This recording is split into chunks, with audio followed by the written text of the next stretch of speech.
बिस्मिल्लाहिर्रहमानिर्रहीम। अस्सलाम वालेकुम सारे पाकिस्तान प्यारे पाकिस्तान। उम्मीद है आप सब खैरियत से होंगे, ठीक ठाक होंगे, खुशबाश होंगे जी। तो आपको नज़र आ रहा होगा माशाल्लाह से आज मैं ले आई हूँ मज़ेदार कबाब गोश्त के और चने की दाल के। तो देखें जी कितने मज़ेदार शाइनी कबाब, गोल्डन गोल्डन मेरे कबाब हैं। टिक्कियाँ भी बहुत खूबसूरत, ना मेरी टिक्कियाँ टूटी हैं ना मेरी टिक्कियाँ ढीली हुई हैं, बनाने में मज़ेदार बनी हैं। तो आइए आज इस रेसिपी का स्टार्ट करते हैं। चने की दाल को मैंने नमक मिर्चें डाल के, हल्दी डाल के कुकर पे लगा दिया था। अच्छे तरीके से मैंने इसको गलाने के लिए रख दिया है और गोश्त मैं पहले से ही गला चुकी थी।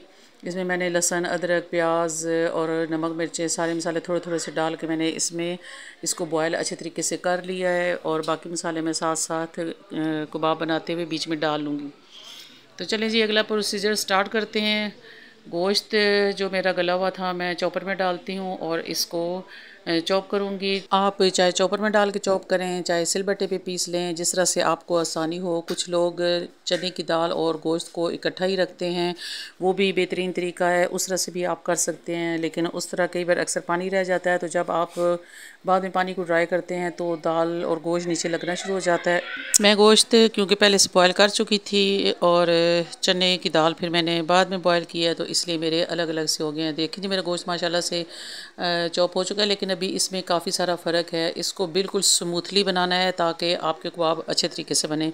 इसमें काफ़ी सारा टाइम लगता है, सिलबट्टे पे भी काफ़ी सारा टाइम लगता है और चॉपर में भी ये काफ़ी सारा टाइम लेता है, तब जाके ये अच्छे तरीके से स्मूथ होता है। तो मैंने क्रॉप करते हुए वीडियो को कट कर लिया है और बीच में से जो ख़ास चीज़ें थी वो मैंने निकाल ली हैं ताकि ज़्यादा वीडियो लेंथी ना हो जाए।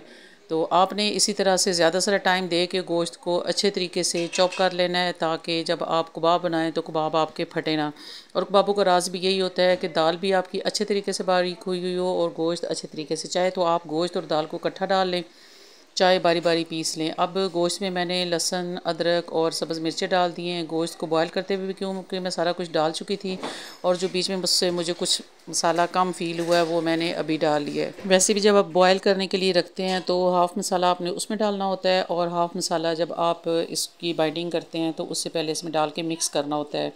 गोश्त को मैंने चॉप करके निकाल लिया है, अच्छे तरीके से हो चुका है। अब इसी में से थोड़ा सा गोश्त छोड़ते हुए बीच में मैं चने की सारी डाल दूँगी और बाकी मसाले जो बीच में से अब मैंने और एक्स्ट्रा डालने हैं टेस्ट को इन्हांस करने के लिए, वो मैं साथ साथ डालती जाऊँगी और साथ साथ चने की दाल को पीसती जाऊँगी।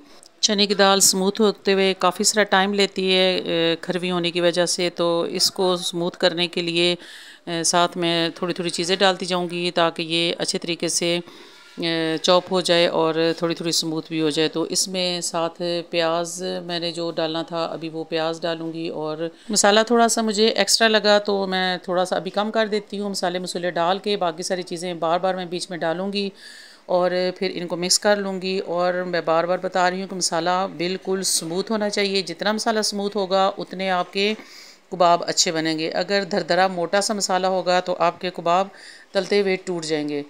तो अभी मैंने इसमें मिर्चें डाल ली हैं, नमक डाल लिया है, सफ़ेद ज़ीरा डालूँगी, गरम मसाला डालूँगी, सूखा धनिया डालूँगी। जो चीज़ें मुझे चाहिए वो मैंने सारी बीच में डाल ली हैं। अब थोड़ी सी देर इसको मैं लगाऊंगी ताकि एक तो चीज़ें मिक्स हो जाएं और जो मसाला है मेरा वो और अच्छे तरीके से स्मूथली मैश हो जाए। चलें जी आपको नज़र आ रहा होगा माशाल्लाह से मेरा मसाला कितने मज़े से तैयार हो चुका है, सारा कुछ पिस चुका है और अब मैं निकाल लेती हूँ। तो टिक्कियाँ बनाऊँगी, चलें टिक्कियों की तरफ चलते हैं। कबाब की टिक्कियाँ कितनी मज़े की बनती हैं। माशाल्लाह से मेरा मसाला बहुत अच्छा बना है, टेस्ट भी अच्छा है और खुशबू तो बहुत ही शानदार अभी से आ रही है, बिल्कुल कबाब की जैसी खुशबू आना शुरू हो गई है। तो जब बनेगा और जब तल के तैयार होगा तो फिर और ही माशाल्लाह से मज़ेदार सा होगा।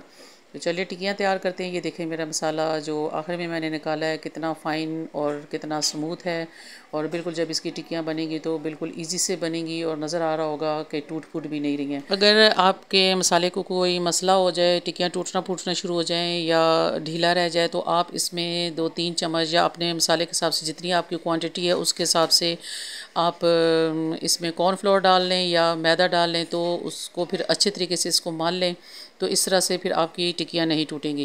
तो ये आप देख रहे होंगे मेरे कबाब माशाल्लाह कितने मज़े से बन रहे हैं, स्मूथली बन रहे हैं और आसानी से बन रहे हैं। तो मैं बस इसी तरह से ये सारे अपने कबाब बना के टिक्कियाँ तैयार कर लूँगी और ये इंशाल्लाह से बनाते हुए भी जितनी आसानी से बन रही हैं इसी तरह से तलते हुए भी इतनी आसानी से बनेगी और ये ख़राब भी नहीं होंगी और टूटेंगी भी नहीं। जो देखें जी माशाल्लाह से मेरी इतनी ज़्यादा टिक्कियाँ बन चुकी हैं और सारी माशाल्लाह से देखें कितनी खूबसूरत बनी है।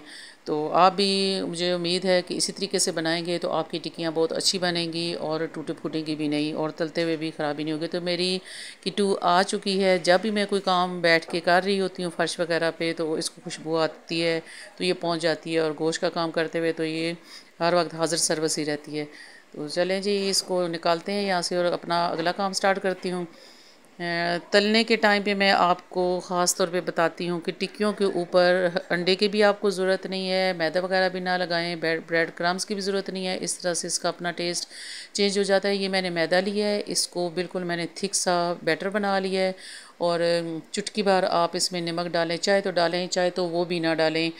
आप इसका थिक सा बैटर बनाएं और इसमें टिक्कियों को डुबोएं और घी में डालें और आपकी इतनी फ़ाइन और नीट टिक्कियाँ बनती है कि ना तो वो टूटती है ना ख़राब होती है और हिलाते जुलाते हुए उसमें कोई क्रैक वगैरह भी नहीं पड़ते, क्योंकि मैदा ऊपर से बहुत अच्छी सी कोटिंग कर लेता है और उसकी एक मज़ेदार सी हार्ड सी ऊपर तय आ जाती है जो आपकी टिक्कियों को लुक भी अच्छी देती है और आपकी टिक्कियाँ मज़बूत भी रहती है। आपको नज़र आ रहा होगा कि मैं चिमटे से पकड़ के इनको चेंज कर रही हूँ और ना ये टूटी हैं और ना ये ढीली हुई हैं।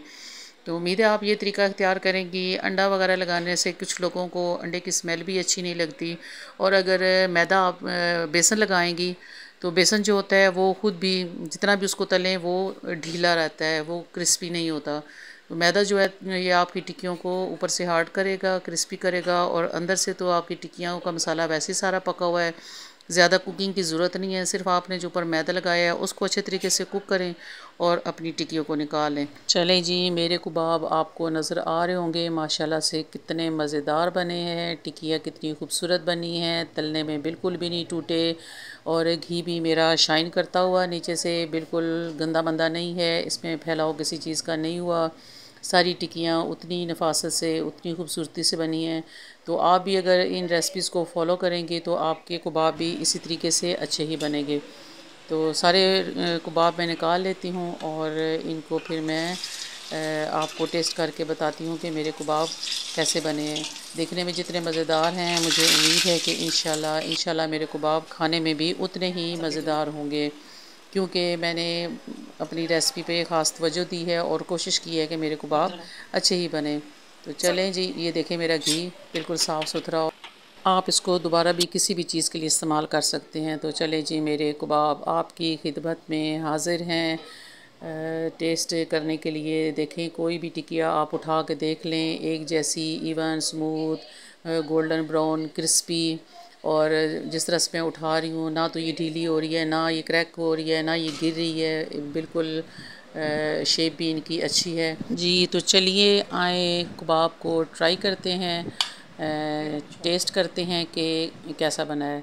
माशाल्लाह देखिए कटिंग में भी कितना मज़ेदार इसकी कटिंग है और टिकिया भी उसी तरीके से काटते हुए ना टूटी और ना ही चिपचिपी हुई। तो लीजिए वाला ट्राई कीजिए। मैं चेक कर चुकी हूँ माशाल्लाह से बहुत मज़े का, जिस तरह से मेहनत कर रहा होता है बंदा, ख्वाहिश होती है चीज़ बने, उसी तरह से मेरी बन गई है। अल्हम्दुलिल्लाह मुझे तो बहुत पसंद आई हैं। उम्मीद है आप इस तरीके से बनाएंगे तो आपको भी पसंद आएगी। अगर आपको मेरी रेसिपी पसंद आई हो तो लाइक शेयर सब्सक्राइब ज़रूर कीजिए। इंशाल्लाह आइंदा भी आपकी खिदमत में अच्छी अच्छी रेसिपीज़ लेकर हाज़िर होती रहूँगी। कमेंट ज़रूर कर दिया करें, दिल खुश होता है देखने का। बहुत बहुत शुक्रिया।